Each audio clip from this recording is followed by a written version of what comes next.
Hello students, so today our next topic in DCN is SMTP, Simple Mail Transfer Protocol. So in previous lecture we have already discussed about the emails. So हमें ये पता है emails जो होते हैं हमारे electronic mails वो किस लिए यूज होते हैं कि हम जब एक क्लाइंट टू सर्वर हम क्या करते हैं एक क्लाइंट से दूसरे क्लाइंट पे हम मेल ट्रांसफर करना चाहते हैं कोई मैसेज ट्रांसफर करना चाहते हैं ओवर द इंटरनेट तब हम ईमेल्स यूज करते हैं over the internet and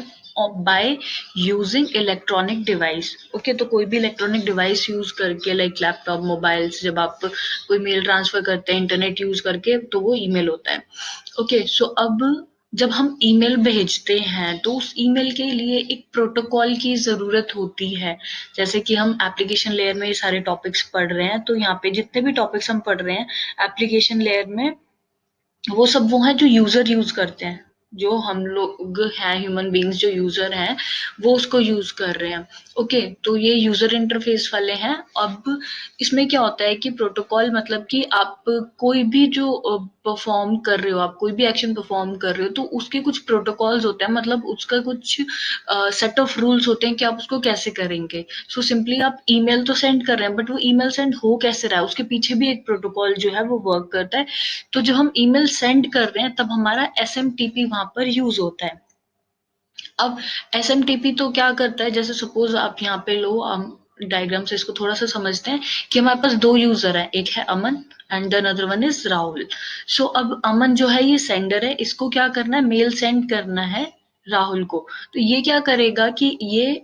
Aman mail को पहले किसको सेंड करेगा अपने मेल सर्वर पर देगा अब जो मेल सर्वर है वो इंटरनेट को पास ऑन करेगा देन इंटरनेट जो है वो मेल सर्वर जो राहुल का होगा उसको पास ऑन करेगा एंड देन ये मेल जो है राहुल के पास पहुंचेगा अब अमन क्या कर रहा है कोई भी लैन या वैन कनेक्शन यूज करेगा सिमिलरली राहुल भी जो है वो लैन या मैन सॉरी वैन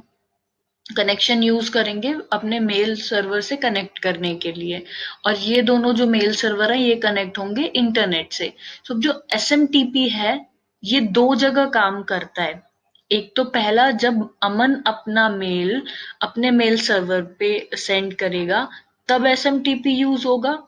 फिर उसके बाद जब ये मेल सर्वर इंटरनेट को यूज करके राहुल के मेल सर्वर पे मेल को ट्रांसफर करेगा तब एसएमटीपी यूज होगा अब इसके आगे जब mail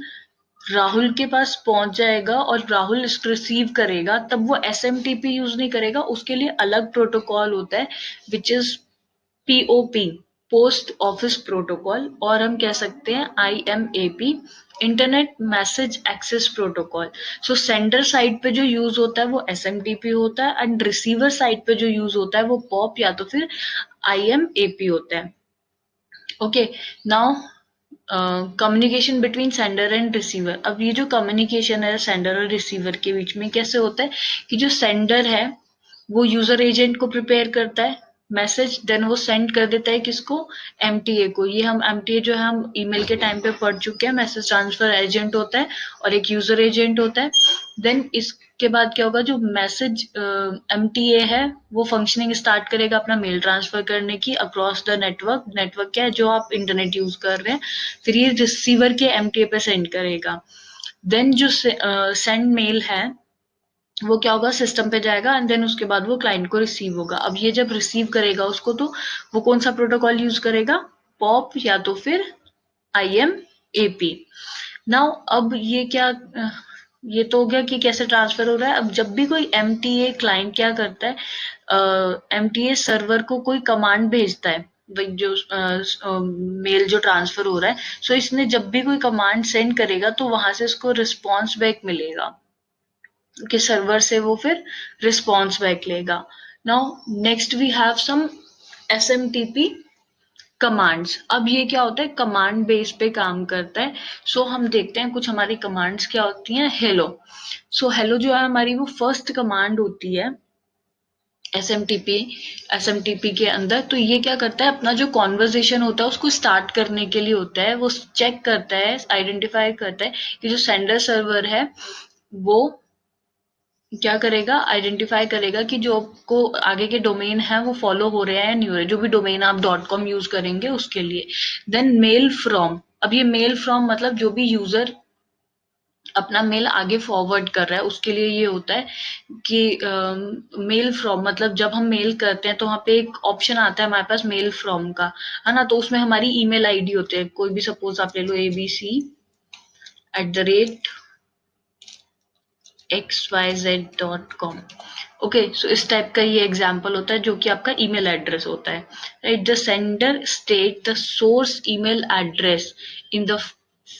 from field and actually start the mail transfer. So अब ये क्या करते हैं, जो हम मेल करते हैं जब, तो उसमें एक फ्रॉम का ऑप्शन आता है कि आज जो सेंडर है उसका ईमेल एड्रेस क्या है। ओके, देन RCPT2, ये रिसिपेंट टू होता है, मतलब आपका जो रिसिपेंट है, जो रिसीवर है, उसकी हम यहाँ पे क्या करते हैं, ईमेल एड्रेस देते हैं। ओके, जैसे हम जैसे हमने ईमेल में पढ़ा था कि इसका जो प्रोसीजर होता है कैसा होता है, सिमिलर जैसे हम मेल पोस्ट करते थे, जो हम नॉर्मल फिजिकल पोस्ट डालते थे, उस तरह से ही होता है कि जो एनवेलप होता है उसके ऊपर भी जैसे आपको लिखना होता है ना कि आपने कहाँ से कहाँ भेज रहे हैं, टू एंड फ्रॉम आप मेंशन करते हैं, तो उसी तरह से मेल में भी है कि आप फ्रॉम भी मेंशन करेंगे एंड देन टू भी आप उसमें मेंशन करेंगे। टू में आपका क्या होगा, जिसके पास मेल आपका जा रहा है उसका एड्रेस होगा। देन डेटा, डेटा क्या होता है, डेटा आपका एक्चुअल डेटा है जो उसमें आप जो मेल की बॉडी होगी। ओके, सो ये पूरा लाइन बाय लाइन जो आपका मैसेज आप ट्रांसफर करना चाहते हैं वो होगा। Then R set is reset, so it communicate the server that ongoing mail transmission is going to be terminated, कि अब ये यहाँ पे जो हमारा कनेक्शन है ये टर्मिनेट होने वाला है। ओके, तो यहाँ पे हम इसको बोल सकते हैं क्विट की तरह से, अब ये यहाँ पे टर्मिनेट कर रहा है। देन क्विट इज जहाँ पे पूरा जो कॉन्वर्जेशन है वो टर्मिनेट हो जाता है, खत्म हो जाता है, एंड अप हो जाता है। Then next is help. So help is basically क्या, जब सेंडर क्या करता है, उसको कोई हेल्प की वो होती है, तो वो क्लाइंट क्या करता है, एक हेल्प का कमांड सेंड करता है, तो उसको उसके रिगार्डिंग फिर हेल्प मिल जाती है। देन वेरीफाई, वेरीफाई के लिए हम यूज करते हैं VRFI। So sender ask to verify whether particular email address or user name actually exist. तो मतलब अगर आप श्योर नहीं है कि ये वाली जो मेल एड्रेस है वो करेक्ट है या नहीं है, तो आप उसको वेरीफाई करा सकते हैं कि वो एड्रेस जो है वो करेक्ट है कि नहीं है। Then next we have is SMTP response. So अब हमारे पास क्या होता है, जब हम कोई भी रिक्वेस्ट करते हैं तो हमें रिस्पॉन्ड बैक मिलता है, या जब कमांड डालते हैं तब हमें रिस्पॉन्स मिलता है, और ये वर्क कर रहा है क्लाइंट सर्वर आर्किटेक्चर पर ही। तो रिस्पॉन्स में क्या होता है कि SMTP response are sent from server to client. Okay, जब क्लाइंट सर्वर से रिक्वेस्ट करेगा तो जो सर्वर है वो रिस्पॉन्ड बैक करेगा, तो ये सर्वर टू क्लाइंट वर्क करता है। Then each response bring with 3 digit code, हर एक रिस्पॉन्स जो है वो एक 3 डिजिट के कोड के साथ आता है, and may be followed by the additional textual information. अब इसके साथ में क्या होता है कि हो सकता है कि वो साथ में कोई एडिशनल टेक्सचुअल इंफॉर्मेशन, मतलब कि वो जो कोड है वो किस लिए है उसके साथ वो एडिशनल इंफॉर्मेशन भी भेज सकता है। Then the leading digit indicate the category of response. अब जो हमारी लीडिंग डिजिट होती है, इसका जो कोड हमारे पास आता है, वो उससे हमें पता चलता है कि किस कैटेगरी का हमारा रिस्पॉन्स है। So basically 3 type of responses we have in SMTP। First is positive condition reply, then transient negative completion reply, and the last one is permanent negative completion reply। सो अब यहाँ पे होता क्या है, पॉजिटिव कंडीशन रिप्लाई इंडिकेट करता है कि जो रिक्वेस्ट एक्शन है हैज बीन सक्सेसफुली कंप्लीटेड, मतलब कि जो भी आपका एक्शन था वो सक्सेसफुली कंप्लीट हो गया है। ओके, तो इसके अंदर कुछ ये आते हैं हमारे पास, कोड्स आते हैं। 211 ये सिस्टम स्टेटस के लिए होता है, देन 214 ये मैसेज हेल्प के लिए होता है, देन 220 ये बताता है कि जो आपका सर्वर है वो रेडी है, फिर 221 ये बताता है कि क्लोज करना है सर्वर को, अब यहाँ पे क्लोज करना है, अपना टर्मिनेशन करना है उसको, जो हमारा ट्रांजिशन चल रहा था वो क्लोज है। Then next is transient negative completion. So ये क्या होता है कि it indicate the command was not accepted, जहाँ पे आपकी जो कमांड है वो एक्सेप्ट नहीं हुई है, या तो फिर क्या होता है कि जो रिक्वेस्टेड एक्शन है वो नहीं अकर हुआ है, तो उस वाले ड्यूरेशन में हमारे पास क्या आता है, नेगेटिव रिस्पॉन्स आता है। सो नेगेटिव रिस्पॉन्स में हम अगर देखें, हमारे पास कोड है 4 to 1। सो ये क्या करता है, server is not available. Okay, जब सर्वर अवेलेबल नहीं होता है तब आता है। देन नेक्स्ट इज 450 आपका आता है जब हमारा मेल बॉक्स जो है वो अनअवेलेबल होता है या टेम्परेली ब्लॉक हो चुका होता है मेल बॉक्स, तब। देन 451 क्या होता है, जब हमें अबॉर्ट करना हो, कोई भी लोकल एरर की वजह से आपका जो सर्वर है वो अबॉर्ट हो जाए, बीच में ही वो वहीं पर स्टॉप कर जाए। देन परमानेंट नेगेटिव में क्या होता है कि कोई सिंटेक्स एरर आपके पास आ जाता है, या जब ये कहें कि आपकी कमांड एक्सेप्ट नहीं हुई है और जो आपका रिक्वेस्टेड एक्शन था वो भी नहीं यहाँ पे परफॉर्म होने वाला है, तो इसमें सिंटेक्स एरर आ सकता है या तो फिर ट्रांजैक्शन फेलियर आ सकता है। ओके, इस फिर इसके बाद हमारे पास आता है मेल ट्रांसफर फेजेस। अब ये जो मेल ट्रांसफर हो रहे हैं ये किस 3 स्टेप्स में ऑपरेशन हमारे परफॉर्म होते हैं यहाँ पर, तो इसको डायग्राम से समझते हैं। फर्स्ट इज कनेक्शन सेटअप, और इसको हम बोल सकते हैं connection establishment. Then mail transfer, जब हम मैसेज ट्रांसफर करते हैं। Then connection termination. सो सबसे पहले हमें कनेक्शन एस्टैब्लिश करना पड़ेगा क्लाइंट और सर्वर के बीच में, जिसको हम सेंडर और रिसीवर बोल सकते हैं।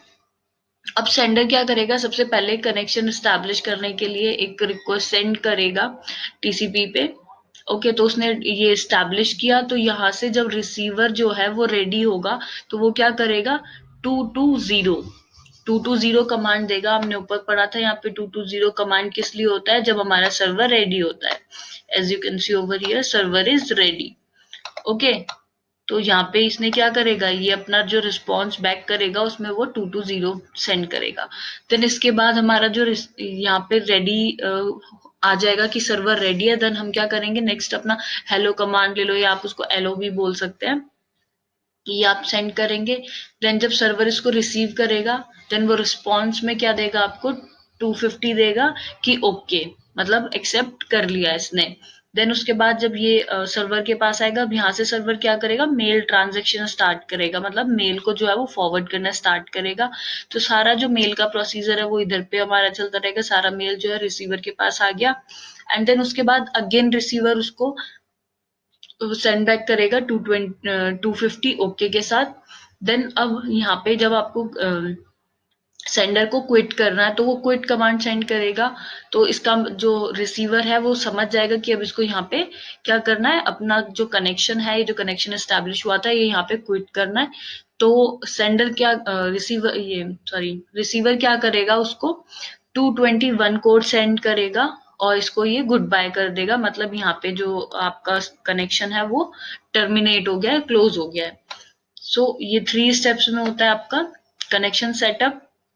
आपका सेंडर जो है सबसे पहले कनेक्शन स्टार्ट करेगा, देन आपका जो रिसीवर है वो आपको ओके रेडी मैसेज भेजेगा। देन आप हेलो आइडेंटिफाई कराएंगे, देन वो आपको ओके के साथ 250 के साथ ओके मैसेज सेंड करेगा। ओके, देन आप यहाँ पे मेल ट्रांसफर करेंगे। मेल ट्रांसफर के अंदर आपका जो प्रोसेस है पूरा मेल का, जो पूरा आपका टेक्स्ट है या आप उसमें कुछ इमेजेस या जो भी आप भेजना चाह रहे हैं वो आपकी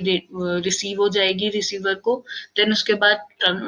टर्मिनेशन है, आप यहाँ से क्विट का कमांड देंगे तो उधर से वो क्या करेगा, अपना जो कनेक्शन है उसको क्विट कर देगा, उसको एंड अप कर देगा वहां पर। So this is all about SMTP।